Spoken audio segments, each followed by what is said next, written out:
Bonjour à tous les mélomanes. Lettre mélomane 2023-02. Alors au programme, concerto pour piano, symphonie et aussi quelques pièces pour piano.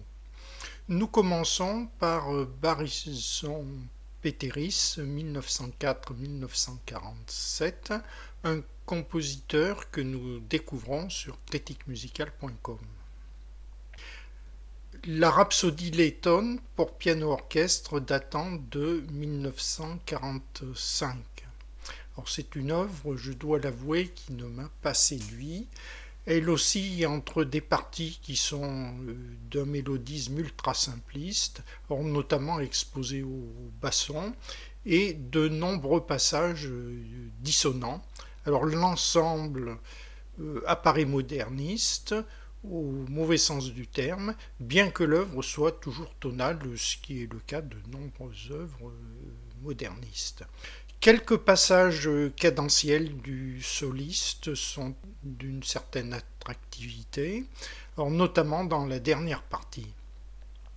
La marque rhapsodique est parfois perceptible, mais tout de même légère, et elle n'a pas vraiment d'intérêt en raison d'une thématique d'une manière générale assez déficiente.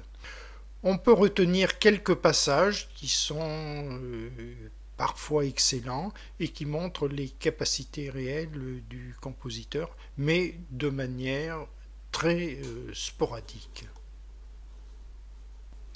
Nous continuons avec Melbonis 1858-1937, compositrice que nous découvrons également sur critiquemusicale.com. Il s'agit de 5 pièces pour piano, opus 11. Alors un ensemble de pièces très classiques, même pour l'époque, et notamment le menuet, qui est en quelque sorte un exercice d'écriture sans grand intérêt, il faut l'avouer. Alors il en est de même pour la romance sans parole, qui me paraît très fade. Alors en contraste, eh bien, on a des pièces comme Gai Printemps et surtout les Glogues, qui sont empreintes d'un certain pathétisme, et notamment les Glogues qui utilisent très judicieusement les fioritures à la manière de Scarlatti. Alors une autre pièce pour piano sur un sujet très classique à l'époque romantique et impressionniste. Alors il s'agit du Clair de lune de Théodore Dubois 1837-1924. Alors Théodore Dubois, c'est un compositeur que nous connaissons bien sur critiquemusicale.com, et il s'illustre surtout par ses 2 concertos pour piano et un concerto pour violon. En revanche, rien d'absolument marquant dans les autres genres, que ce soit violoncelle, violoncelle orchestre et orchestre. Alors pour revenir à ce Clair de lune, eh bien, il s'agit d'une pièce assez peu évocatrice, et d'où ne se dégage aucun thème caractéristique malheureusement. Et nous continuons avec une œuvre remarquable, quoique d'intérêt très variable. Alors il s'agit de Clami Homo 1900-1961, une œuvre pour orchestre, la suite Kalevala opus 23 datant de 1943. Alors nous connaissons bien Clami pour ses symphonies 1 et 2 qui sont d'une puissante originalité, notamment en raison de leur thématique très riche. Ce sont des œuvres qui sont peu rhapsodiques, au contraire de celles que nous allons voir. Alors la suite Kalevala est une œuvre d'intérêt très contrasté, comme je l'ai dit, et il faut considérer les mouvements séparément. Alors le premier mouvement, la formation de la Terre, eh bien, m'apparaît comme une utilisation assez grandiloquente et vaine de percussions dans un cacophonisme stérile. Alors il ne suffit pas d'utiliser les percussions avec fracas pour engendrer un intérêt musical. Alors ce mouvement, malheureusement, le démontre une fois de plus. Alors néanmoins, Le début du mouvement, dans un style debussiste et absolument pas cacophonique, affirme un thème d'un appréciable intérêt. Donc une étoile pour ce mouvement en raison de cette partie. Alors le deuxième mouvement est un peu l'inverse du premier parce qu'il se caractérise par un mélodisme très conventionnel, mais qui pour moi est pourvu de tout charme et de toute thématique intéressante. Alors le troisième mouvement, nettement plus marqué rhapsodiquement comme les suivants, s'affirme par son rythme et ses motifs qui sont traités avec beaucoup de couleurs instrumentales et notamment par l'emploi du xylophone. Alors le quatrième mouvement, c'est une berceuse, berceuse de Leminka. Alors on peut lui reprocher une certaine répétitivité, mais malgré cela et grâce au rhapsodisme, eh bien c'est une pièce qui est empreinte du grand mystère de ce rhapsodisme nordique qui personnellement me fascine beaucoup. Enfin, le dernier mouvement, le forgeage du sampo, qui est certainement le meilleur mouvement de cette suite Kalevala, eh bien c'est un mouvement qui exprime d'une manière grandiose et puissante le lyrisme nordique, et ce mouvement est à l'image de cet objet fascinant et inconnu qu'est le sampo. Alors ici, la veine rhapsodique est particulièrement marquée sans qu'on ne puisse discerner s'il s'agit de thèmes purement nordiques ou de thèmes influencés par des thèmes hispaniques, ce qui est une des caractéristiques de Clamy. Notamment, il s'est intéressé beaucoup à la musique de Ravel et à la musique espagnole du XXe siècle. Et peut-être pourrait-on trouver dans le thème principal la marque du fameux boléro de Ravel. Théodore Lac, 1846-1921, une pièce pour piano, Cabaletta, opus 83. Alors c'est une pièce en forme de ritournelle un peu simpliste et qui est très déphasée par rapport à son époque. Malheureusement, le compositeur n'affirme pas l'intérêt que j'avais pu trouver dans sa fameuse pièce Les étoiles filantes. L'Agids Rêvaz, 1921-1981, une pièce pour piano, moment musical. Alors, c'est un compositeur nouveau pour nous sur critiquemusicale.com. Alors, j'ai découvert cette pièce avec intérêt. Elle évolue en accords très lents qui sont d'une remarquable richesse harmonique. Et notamment, on peut signaler un thème principal qui utilise admirablement les tierces. Donc, malgré une certaine uniformité d'apparence, eh bien, cette pièce doit tout son intérêt à sa très grande richesse harmonique. Alors, nous en arrivons à Lambert Constant, 1905-1951, compositeur que nous découvrons.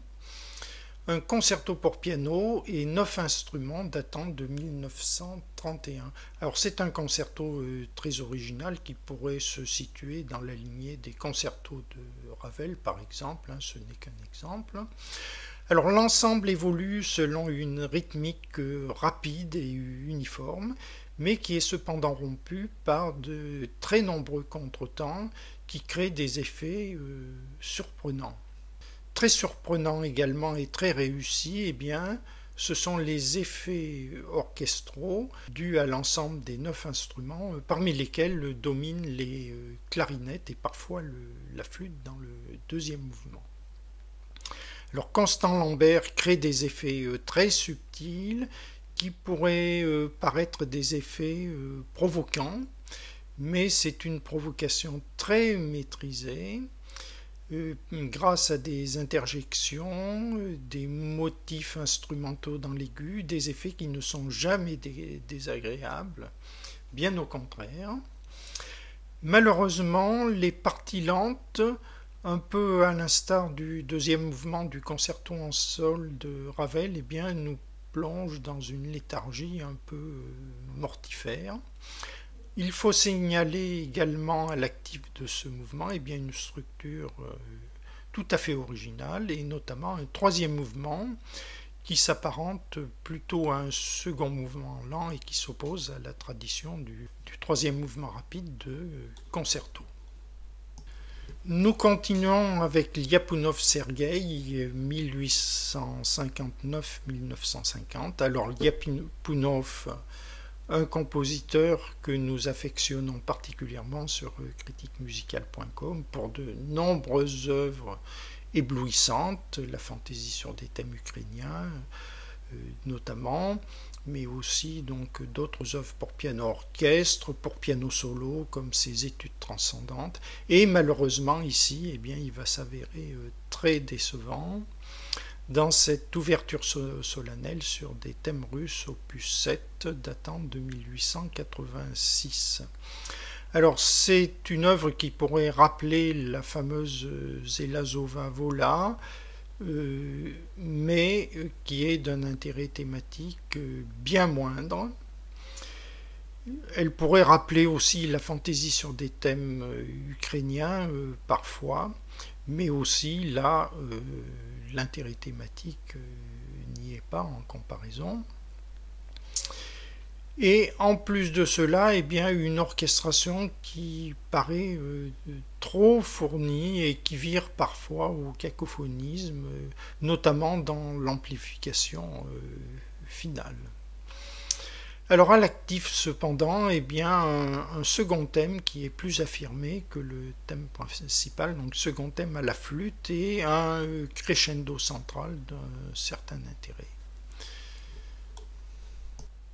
Nikolaïev Alexeï 1931-2003, symphonie numéro 1, opus 21, datant de 1968. Alors nous avons récemment découvert sa symphonie numéro 5, qui est d'un appréciable intérêt, mais qui se trouve gâtée par des élucubrations à tendance moderniste, malheureusement. Alors le plan d'ensemble de cette symphonie 1 semble assez peu correspondre à l'intitulé des trois mouvements annoncés. Alors en conséquence, eh bien, j'ai procédé à une appréciation critique sur l'ensemble qui est assez homogène sur le plan de la valeur musicale. Alors c'est une œuvre qui paraît préfabriquée, sans inspiration véritable. Alors il y a des passages bruyants qui voisinent avec des plages de fondu orchestral, et dans ces dernières plages, eh bien, le compositeur affirme, il faut le reconnaître, une certaine maîtrise, mais l'ensemble ne produit pas d'effet positif. Alors c'est le déficit de thématique qui est patent. On peut signaler l'intervention de la clarinette basse qui est largement utilisée, mais justement, eh bien, cet instrument ne produit pas l'effet expressionniste qu'il revêt souvent dans les œuvres russes de manière extrêmement intense.